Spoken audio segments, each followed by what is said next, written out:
नमस्कार साथियों, आज हम पहुंच चुके हैं गांव अरोदा रामधन जी के निवास पर।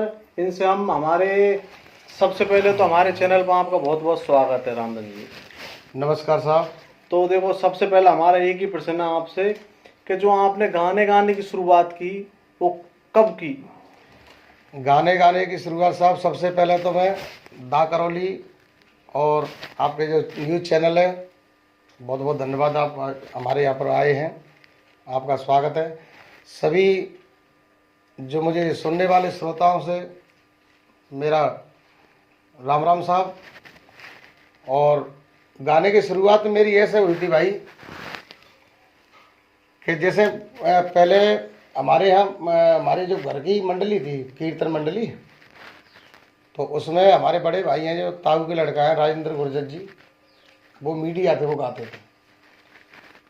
तो हम छोटे से, ऐसी उम्र हुई मेरी शायद 12 14 15 साल की, तो हमें संग ले जाते, जहाँ भी मंडली होती, ऐसे कीर्तन मंडली बुलाते पहले, तो संग जाते, हम गाते। तो धीरे धीरे ऐसे शौक लगता गया। फिर उसके बाद में जो रील की कैसेट चलती, तो सबसे पहले गाते थे हमारे कीरत सिंह गुर्जर जी, जिनकी कथा आती बहुत बहुत बढ़िया। सो हम मतलब कथा को सुनते, हरिराम जी के ढोलाते थे। और इधर मनिया के हैं नरेश गुर्जर जी, उनकी चलते रसिया, वैसे रसिया कैसेट। तो उनके फोटोओं को हटा हटा के हम फोटो चिपका के देखे थे कि हम कलाकार बन जाएं तो कैसे लगे। बहुत तगड़ा शौक था, पढ़ाई पे भी मन नहीं लगा मेरा। सो ऐसे ही धीरे धीरे अब रिकॉर्डिंग की मतलब आई कि हम भी कैसेट भरने जाएं। तो एक बार हमारा प्रोग्राम चल रहा था चंद्रपुरा गांव में, इधर चम्बल के किनारे पर। तो जो बबुआ भैया जो कैसेट बेचते थे, मथुरा वाले, सरमथुरा वाले, उनकी नज़र में मेरी आवाज़ आई, यार लड़का तो बहुत बढ़िया है। सो मैं सरमथुरा गया था एक दिन, उस दुकान पे मतलब मैं बुला लिया उसने, रामधन तेरा नाम है? मैंने हाँ साहब। तो कोई रिकॉर्डिंग करिए, रिकॉर्डिंग करवा दे तेरी। मैं करवा दो साहब, मैं आपकी बड़ी मेहरबानी होगी। तो कोई करौली में नीलम कैसेट है, वहाँ चले जाओ, मामराज नाम के हैं, वहाँ पे मतलब आपकी रिकॉर्डिंग हो जाएगी। मैं फ़ोन लगा दूँगा। तो शायद में आपकी ये सबसे पहले की रिकॉर्डिंग है। बिल्कुल बिल्कुल पहले की। तो करौली मैं और मेरा बड़ा भैया हितराम जी, हम दोनों भैया पहुँचे करौली मामराज भाई के पास। मामराज भाई ने कही कि भैया मैंने तो कंपनी अपनी बेच दी है जैन साहब, और तुम आस लगा के आए तो चलो कोई दिक्कत नहीं, मैं रिकॉर्डिंग कराऊँ। वो भी मतलब बड़े शौकीन है मामराज भाई। अब उनका मतलब ये डेक वगैरह का काम बहुत बढ़िया करौली के अंदर। अब तो स्टूडियो भी बना लो नया। तो साहब हमें गंगापुर ले गए, गंगापुर जैन साहब के यहाँ हम रुके, खाना खाया वहाँ पर, आवाज़ चेक करी। जैन साहब ने हारमोनियम बजवा के, हारमोनियम भी बजाना जानता था मैं शुरू से ही। तो बोले कि साहब हमें आगरा त्रिमूर्ति कंपनी है, बहुत बड़ी कंपनी का टाइम पर त्रिमूर्ति में वो चलते नेमीचंद कुशवाहा जी, जो राम वनवास ऐसी मतलब कथा चलती धार्मिक। तो वहाँ पर मेरी रिकॉर्डिंग करवाई साहब उन्होंने। 20 गाने मैंने 1 घंटे में गा दिए रसिया। तो उनमें से मतलब पहले सीडी तो आती नहीं, ऑडियो कैसे थी केवल। तो उनमें से रसिया बढ़िया चले, एक तो धनकुटा बलमाले को, और एक चलो जारी भाभी पानी को, जी रसिया गाए थे। फिर उसके बाद में उन्होंने मतलब गैप दे दिया, रिकॉर्डिंग नहीं करवाई। इतना ही थोड़ा बहुत माल बेचे, क्यों भाई नए कलाकार को तो ऐसे चलते हुआ टाइम पे नरेश गुर्जर जी बहुत चल रहे थे, और हमारे दिनेश गुर्जर जी चल रहे थे मार्केट में, और कीरत सिंह गुर्जर जी और हरिराम गुर्जर जी। मेरी शुरुआत ही हुई थी, तो नहीं इतना माल मतलब मार्केट में चला, बिची कैसेट, गैप लग गया। तो एक बार मतलब तूफानी जी का फ़ोन आया मेरे पास कि रामधन तेरी रिकॉर्डिंग करा था मैं दिल्ली। मैंने बहुत मेहरबानी है जैसा। तूफानी जी आए साहब मेरे घर पे, यार रोदा बढ़िया मैंने यहाँ पर रखे वो। सुबह ही हम यहाँ से चलते हैं साहब, दिल्ली पहुँच गए। दिल्ली पहुँच गए तो मतलब एक कंपनी है क्या नाम है, अलवर की, तो आगे सेठ है घनश्याम जी, उनकी कंपनी चेतन कैसेट। तो दिल्ली में मैं डरने लगा, मैं कभी दिल्ली देखी है तो नहीं, मैं जाना कहाँ ले आए तूफानी जी। मैं तो केवल करौली करौली देखी वह टाइम पे पहुँच गए साहब दिल्ली। रिकॉर्डिंग नीलम स्टूडियो में रिकॉर्डिंग हो रही हमारी पांडव नगर। तो जो डी टोन आती है आवाज़ में, डी टोन जो आजकल चल रही है डी टोन, हाँ बिल्कुल। ये सबसे पहले मेरी आवाज़ में लगी थी। हमारे जो देहाती सिंगर हैं इधर के सभी भाई, सबसे पहले दिल्ली रिकॉर्डिंग मेरी हुई थी दिल्ली में। तो डी टोन लगी आवाज़ में। तो एक सॉन्ग था चील गाड़ी बन के दरोड़ जाऊंगी, वो मैंने कॉपी में से पेज फाड़ के मैंने, ये चील गाड़ी क्या है भाई, हम जिला धौलपुर के और इधर करौली की भाषा में तो चील गाड़ी बोलते हैं हवाई जहाज को। बिल्कुल। मैंने कहा यार मैं चील गाड़ी क्या है, मतलब गाना लिखा था कि मतलब कोई लेडीज सॉन्ग था वो।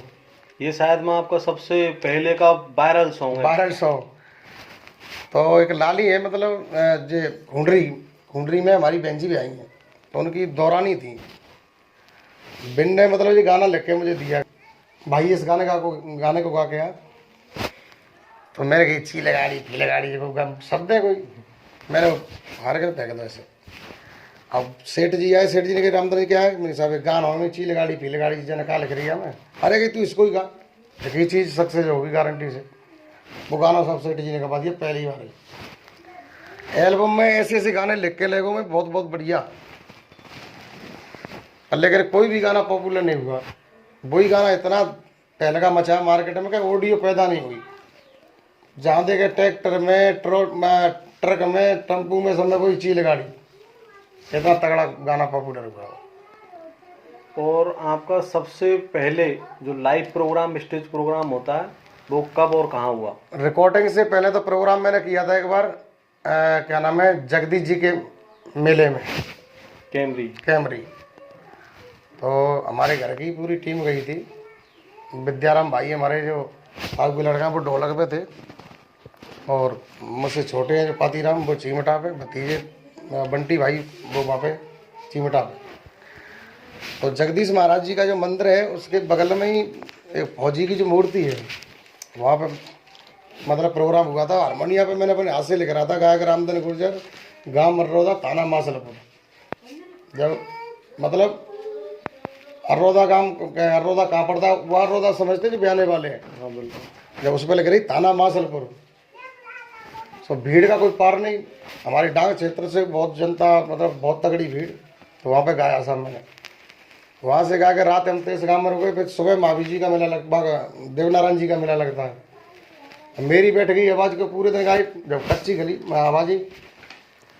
फिर देवनारायण जी में तो प्रोग्राम नहीं हो पाया। उसके बाद जो कैसे भर गई जो मार्केट में बढ़िया चल गो मैं, उसके बाद हुआ था मेरा प्रोग्राम, क्या नाम है, MP खेरे नाम का काम है, छावड़ी मार साहब है हमारी समाज से, गुजर समाज से, उन्होंने प्रोग्राम करवाया था।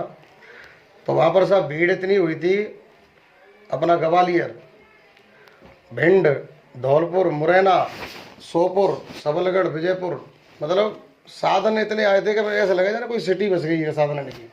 बिल्कुल, कम से कम 30-40 हज़ार लोग। अरे ज़्यादा होगी संख्या, कम से कम लाखों में संख्या मान लो, इतनी पब्लिक थी। वो प्रोग्राम हुआ था अपना। और सबसे उस टाइम आपका सबसे फेवरेट सिंगर कौन था? मतलब अपने देहाती लाल में? हाँ, देहाती लाल में मेरा सबसे फेवरेट सिंगर है साहब कीरत सिंह गुर्जर जी, जिनकी कथा चलती पटिया वाले बाबा की।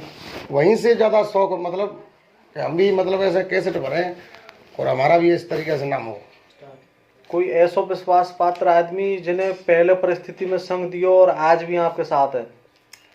ऐसे मेरे बड़े भाई जो हमेशा मेरे साथ रहे थे प्रोग्राम में, और आज भी मेरे साथ ही है। और जो आप गाना गाते हो, जो खुद लिखते हो या कोई फिर राइटर है? गाना तो मैं खुद लिखता हूँ। जितने भी मेरे पॉपुलर गाने हुए पहले भी और आज भी, मैंने यूँ तो भाई राइटर दे देते हैं एक आध दो गाने, पर जितने भी पॉपुलर गाने, लांगुरिया, भजन, कथा, जो भी मैंने लिखा है सो अपने हाथ से ही लिख के गाया अब तक। कुछ लोगों का कहना है कि आप अश्लील कंटेंट गाते हो, इस बारे में आप क्या कहेंगे? अश्लील को तो सबने गाया है, ऐसा कोई सिंगर नहीं है इस लाइन में, सबने गाया। रसिया तो जी है, देवर भाभी है, जैसे सबने गाया वैसे मैंने गाए हैं। कोई अश्लील ऐसा गाना नहीं है कि हनी सिंह जैसे गाने गाए हों। पर पहली बार ऐसी कौन सी कंपनी है जिसमें आपने शुरुआत की गाने की? पहली कंपनी मैंने बता दी आपको पहले ही, जैन कैसेट, जैन कैसेट से शुरुआत की। गंगापुर। और सबसे ज़्यादा आपने किस कंपनी के लिए गाया है? सबसे ज़्यादा मैंने साहब जैन कैसेट के बाद में चेतन कैसेट में 2 साल लगातार गाने गाए मैंने। कम से कम 400-500 गाने होंगे चेतन कंपनी में। उसके बाद में कंपनी है अंजना कैसेट, उसमें लगातार कम से कम 3 साल गाया था मैंने। उसके बाद कंपनी है सोनोटेक। कंपनी तो जहाँ तक अपने राजस्थान की है, मधुर कैसेट है। कंपनी का तो इतना नाम भी मुझे याद नहीं, मैंने जाने कितनी कंपनियों में गया है, पर सबसे ज़्यादा मैंने जो डट के कंपनी में गया वो है सोनोटेक कैसेट। सोनोटेक में अपने भजन, लांगुरिया, सब चीज़, रसिया बहुत ही ज़्यादा पॉपुलर हुए हैं। और गुर्जर समाज से संबंधित आपने कथाओं भी गाई हैं, गुर्जर इतिहासों को भी बताया गया, उनकी इतनी चर्चाएं क्यों नहीं होती? चक्कर क्या है, मैंने आपसे पहले ही बता दी, जो जनने वाले लोग होते हैं जो मतलब ऐसी कीचड़ उछाड़ देते हैं। और ये तो सबको मालूम है, मेरे सभी श्रोता बंधुओं को मैंने कथा भी गाई हैं, ऐसी ऐसी कथा गाई हैं, मतलब जय जमदे को डोला आज मार्केट में अब भी तहलका मचाता है वो। बहुत सारी कथा गाई हैं।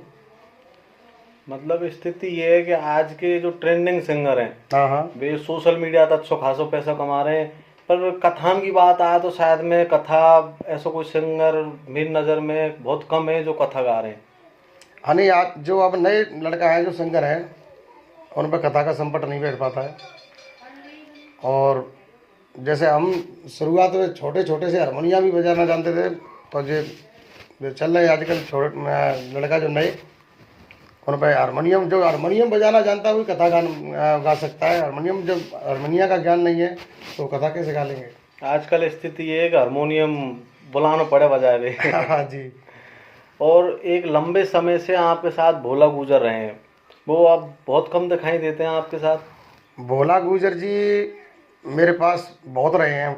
सबसे पहले मेरी भोला भैया से मुलाकात हुई थी, त्रिमूर्ति कैसेट वालों ने मेरी रिकॉर्डिंग कराई थी। जो गाना है ना, मृगालय का मत बोले, वो गाना चला था पॉपुलर ज़्यादा। तो मेरी शूटिंग चल रही थी साहब, क्या नाम है, पेनाट की तरफ, जलागरा। तो मैंने भोला भैया को सबसे पहले कीरत सिंह गुरुदेव की जो कैसेट थी, क्या नाम है, रतनदास महाराज जी की, उसमें वो रतनदास महाराज बने थे लंबे लंबे बार। तो कैसेट सीडी कैसेट में मैंने देखा, तो मेरी शूटिंग चल रही, तो अचानक उधर से भोला भैया आ रहे। मैं भोला भैया का नाम भी नहीं जानता था कि इनका नाम भोला गुजर है।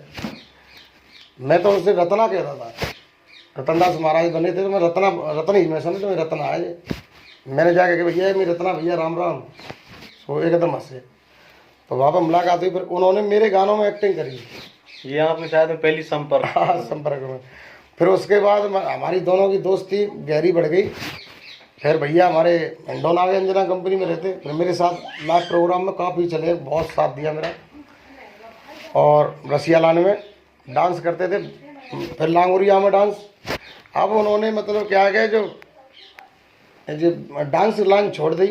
जब तो मेरे साथ डांस करते थे, वो स्टेज प्रोग्राम में चले जाते थे। अब उन्होंने जो कॉमेडी लाइन अपना ली है, बाबू गप्पी, तो वो अपनी बढ़िया कॉमेडी अच्छी खासी उनकी चल रही है, और मिलते हैं, संपर्क होता रहता है उनसे। जब आपने गाना गाने की शुरुआत की उस समय रसिया के कितने कलाकार थे? मैंने शुरुआत की थी साहब, जब रसिया कलाकार थे हमारे हरिराम गुर्जर जी और कीरत सिंह गुर्जर जी, उनकी कथा ज़्यादा चलती थी, लेकिन रसिया भी उनके बढ़िया हिट हुए। और जो बोरे के नगर आके थे साहब सिंह गुर्जर जी, उनके भी चले रसिया काफ़ी मार्केट में। उसके बाद में आगे बने नरेश गुर्जर जी, जिनके रसिया चले। उसके बाद जो बाली वाले हैं नरेश गुर्जर जी, उनके भी काफ़ी रसिया चले। उसके बाद मेरा आना हुआ मार्केट में दिनेश जी के बाद। और आपको मतलब कितने साल हो गए गाते गाते? गाते गाते लगभग साहब मुझे हो गई होंगी 25 साल। 25 साल, बिल्कुल जी। और आजकल कई कलाकार आ चुके हैं, करीब कितने कलाकार होंगे आपके आइडिया में? अब तो साहब मेरे पास तो कोई गिनती है नहीं कलाकारों की, क्योंकि सोशल मीडिया है, पहले क्या है कि कैसेट चलती तो गिने चुने कलाकार रहते कंपनियों की नज़र में, नए कलाकार को कंपनी लेती नहीं थी, मार्केट में जो चलता है उसी की रिकॉर्डिंग कराती थी कंपनी। अब तो जो बड़े वाले फ़ोन है चल गए, उन्होंने चैनल बना दिया, 5,000 रुपये रिकॉर्डिंग के स्टूडियो को दे करके लगा फोटो सब कलाकार तैयार। और अगर कोई हमारा दर्शक आपसे लाइव प्रोग्राम करवाना चाहे तो आप कितना पैसा चार्ज करेंगे? लाइव प्रोग्राम साहब ऐसा है कि जैसे अपने लोकल में करौली क्षेत्र है अपना, तो दूरी के हिसाब से अपन पेमेंट लेते हैं प्रोग्राम का। और कोई कंपनी अगर एल्बम कराए तो? एल्बम के मेरे जैसे अपना कोई निजी भाई है मान लो, वो दे जैसे कोई दिक्कत नहीं है। वैसे जो मेरी रिकॉर्डिंग चलती है बाहर की कंपनी में, उनमें मैं 8 गाने के 20,000 रुपये लेता हूँ। जैसे सोनोटेक हुई, ऐसी बड़ी कंपनी है। और जो टी सीरीज कंपनी थी, जो मैं पहले टी सीरीज में गाया था, हमारे देहाती सिंगर कोई मतलब यहाँ से कोई सिंगर गया नहीं अपनी समाज में, गुर्जर समाज में से एक पहला मेरा ही नाम है जो टी सीरीज पर 3 एल्बम हुई थी। तो बाम महंगाई में मतलब 50,000 50 लाख के बराबर थे। 10,000 की तो भैंस मिल जाती बाटम पे। तो मुझे टी सीरीज वालों ने एक एल्बम के 50,000 रुपये दिए थे, 1.5 लाख रुपये। बाटम 50,000 50 लाख के बराबर थे।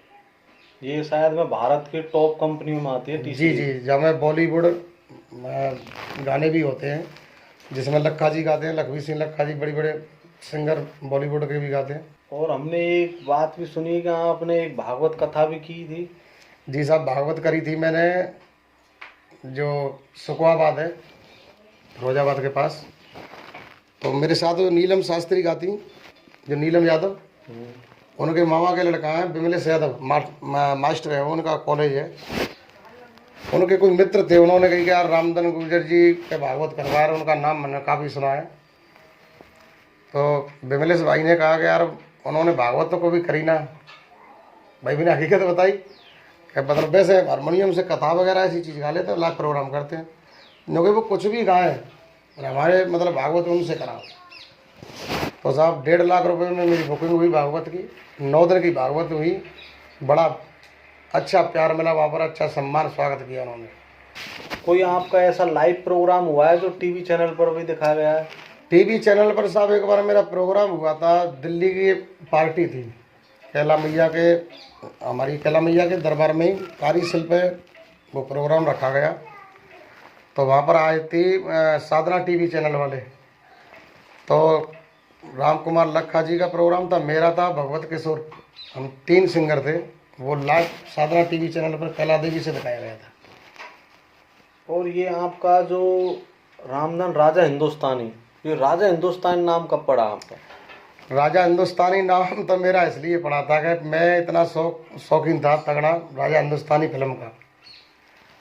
तो आमिर खान का जो नाम होता है राजा हिंदुस्तानी, तो हम कहते हैं कि यार नाम तो कुछ हटके है, तो मैंने अपने के नाम के आगे लगा दिया रामधन गुर्जर राजा हिंदुस्तानी। और आगे आप क्या करना चाहते हो और क्या गाना गाना चाहते हो? आगे मैं ये गाना चाहता हूँ, अपना चैनल है रसिया नंबर 1, अभी लॉन्च किया अपन ने चैनल। तो उस चैनल पर तो मेरे धमाकेदार रसिया सॉन्ग, डीजे सॉन्ग और विवाह गाली और विवाह बतैया जे आएंगे, लांगुड़िए भी आएंगे उस पर चैनल पर। लेकिन मैं एक चीज़ ज़रूर मार्केट में डालूंगा, जो हमारा गुर्जर इतिहास है, पूरा इतिहास में शुरू से लेकर के एंड तक, इस इतिहास को मैं इसी चैनल पर गाने गाऊंगा ज़रूर। ये गुर्जर समाज के लिए करना चाहते हो? बिल्कुल जी, अपना इतिहास मैं गाऊंगा। आज तक मतलब तीन भाग दिनेश जी ने तो गाए हैं, भौना की लड़ाई ऐसी मतलब जी, पर लेकिन पूरे बगरावत के जो है अपने गुर्जर समाज का इतिहास, मैं उसको अपने चैनल पर लाना चाहता हूँ, और बहुत ही जल्दी और मैं रिकॉर्डिंग करूँगा। Thank you so much Ramdhan ji, आप हमारे चैनल पर जुड़े। दोस्तों ये थे हमारे संग गायक रामधन राजा हिंदुस्तानी जी। अगर वीडियो अच्छी लगे तो वीडियो को लाइक करें, कमेंट करें, शेयर करें और चैनल को सब्सक्राइब जरूर करें।